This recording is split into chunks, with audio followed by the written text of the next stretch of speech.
আজকে আমরা চতুর্থ অধ্যায়ের একটি সৃজনশীল অঙ্ক করব। যারা আমার চ্যানেলে এই ভিডিওটা প্রথম দেখছো তারা অবশ্যই ডেসক্রিপশন বক্স থেকে পূর্বের ভিডিওগুলো দেখে আসবে, না হলে কিন্তু তোমরা বুঝতে পারবে না। যাই হোক, আজকের যে প্রশ্নটা, সৃজনশীল প্রশ্নটা, সেটা আগে তোমরা এক কাজ করবা, ভিডিওটা পজ করে প্রশ্নটা আগে লিখে নেবা। প্রশ্নটা একবার পড়ছি আমি।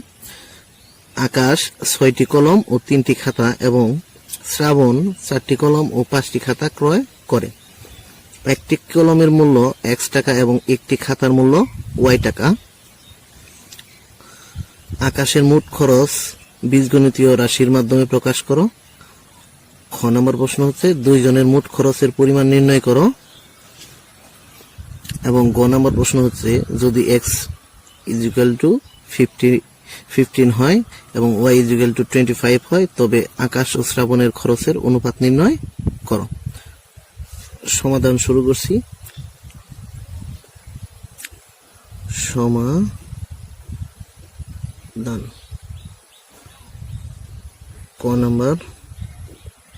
ক নম্বর প্রশ্নটা ছিল যে আকাশের মোট খরচের বীজগণিতীয় রাশি। আকাশ কি ক্রয় করেছিল? 6টি কলম। তাহলে প্রথমে আমাদের একটি কলমের দাম লিখতে হবে। একটি কলমের দাম x টাকা। আকাশ যেন কয়টা কলম কিনেছিল তোমরা প্রশ্নটা দেখে নিয়ে আসবো। 6টি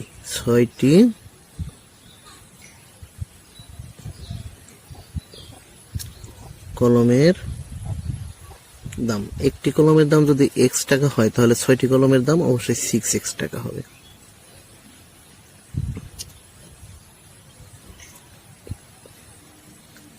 আবার আকাশ কয়টি খাতা কিনেছিল?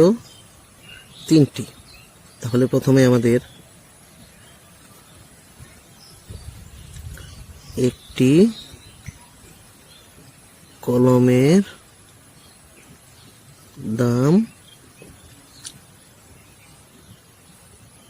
y টাকা। অতএব কয়টি কলম কিনেছিল? 3টি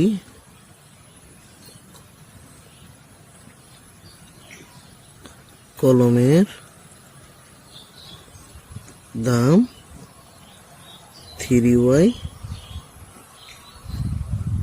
টাকা। অতএব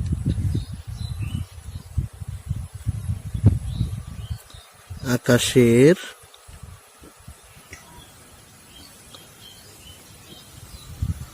মোট খরচের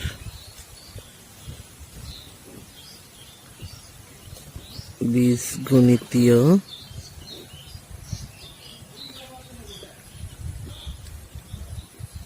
রাশি 6x, মোট যেহেতু যোগ হবে, প্লাস 3y। আমাদের খ নম্বর প্রশ্ন হচ্ছে দুইজনের মোট খরচের পরিমাণ নির্ণয় করো। মানে আকাশের খরচ এবং শ্রাবণের খরচ যোগ করতে হবে, তাহলেই মোট খরচ নির্ণয় হবে। তাহলে আমরা খ নম্বর সমাধান করছি। খ নম্বর প্রশ্নে কি বলছে মনে আছে তোমাদের? খ নম্বরে বলছে আকাশ ও শ্রাবণের মোট খরচ। আকাশের খরচটা আর বের করতে হবে না, আকাশের খরচটা আমরা ক নম্বরে পেয়েছি, তাই আমরা প্রথমে আকাশেরটা লিখে নেব। ক হতে প্রাপ্ত। ক হতে প্রাপ্ত।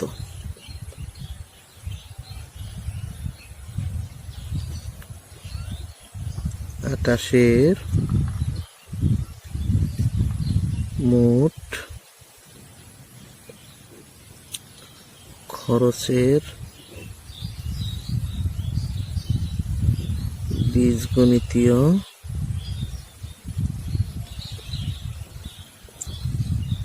রাশি 6x plus 3y।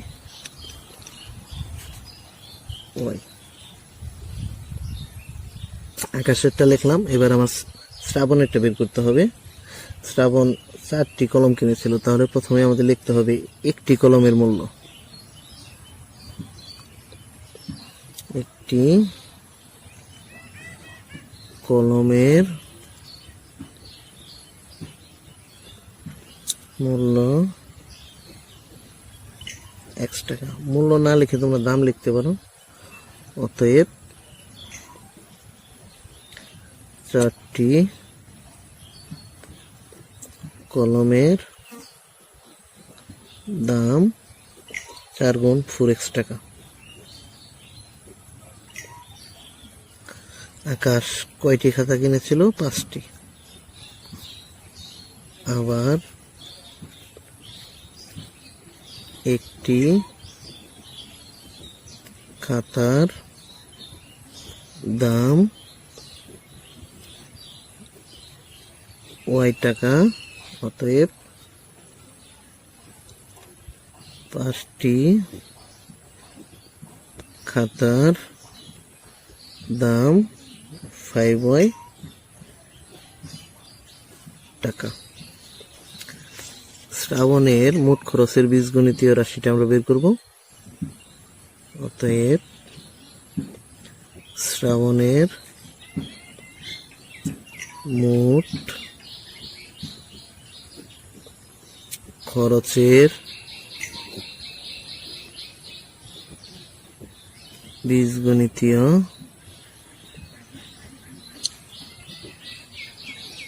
রাশি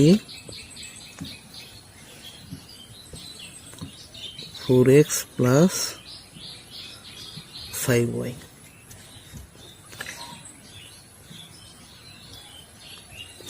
যেহেতু দুইজনের মোট খরচ বের করতে হবে, তাহলে আমাদের সদৃশ পদগুলো নিচে নিচে সাজিয়ে পাই লিখতে হবে। লিখতে হবে কি?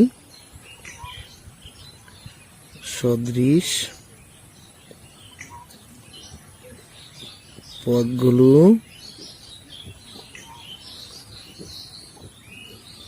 নিচে নিচে সাজিয়ে পাই। প্রথমে আকাশের বীজগণিতের রাশি 6x প্লাস 3y, তারপর নিচে লিখতে হবে শ্রাবণের 4x প্লাস 5y। যোগ করতে হবে 6টা x আর 4টা x। যোগ করলে হবে কয়টা x? টোটাল মোট 10টা x প্লাস 3টা y আর 5টা y, 3y 5y 8y।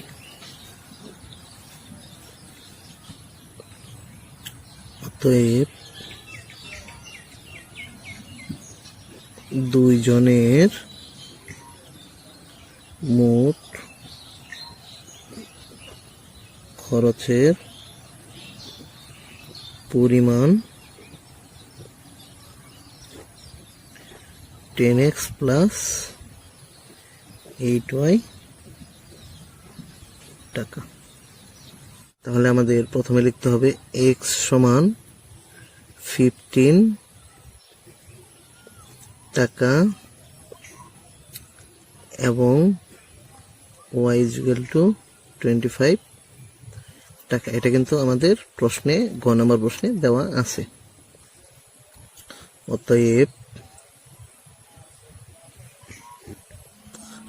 আকাশের মোট খরচের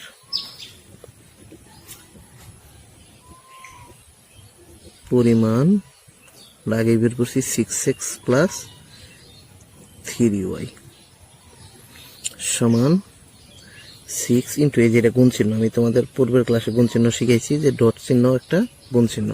x এর মান ধরা হয়েছে কত? 15 প্লাস 3 ইন্টু y এর মান কত? 25।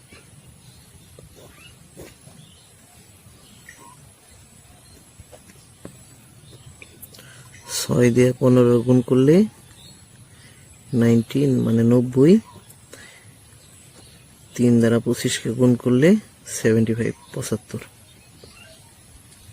টাকা।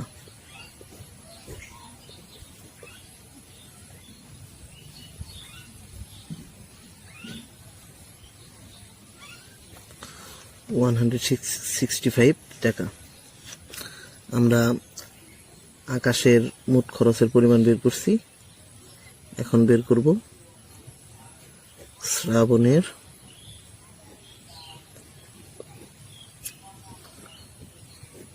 মোট খরচের পরিমাণ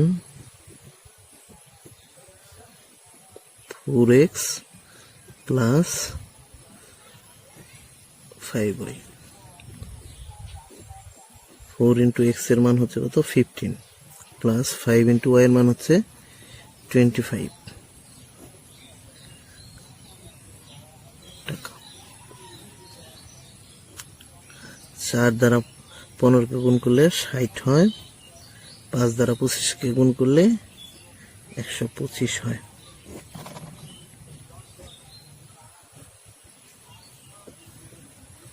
ষাট আর 125 185।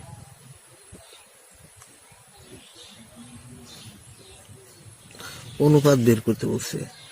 অনুপাতটা তোমাদের জন্য একটু কঠিন, তারপরেও আমি একটু চেষ্টা করবো তোমরা যাতে বুঝতে পারো। লিখে নেই, আকাশ ও শ্রাবণের মোট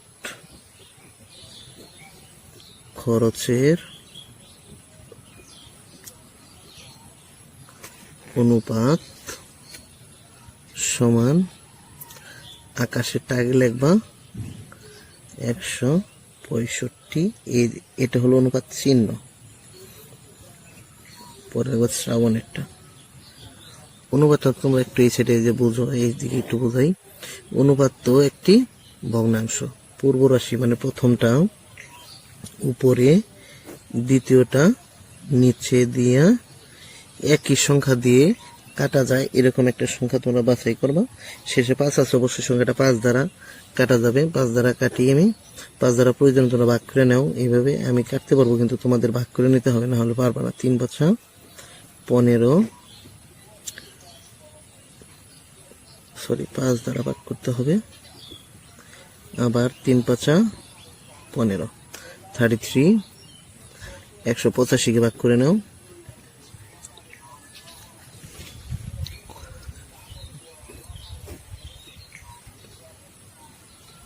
3 5 15, 5 7 35। তাহলে এইটা কাটলে হবে 37। তোমাদের এখন এইখানে এইটাই লিখতে হবে, আর কোনো কিছু দিয়ে কাটা যাবে না। তাহলে 165 জায়গায় হবে 33 আর 185 জায়গায় 37।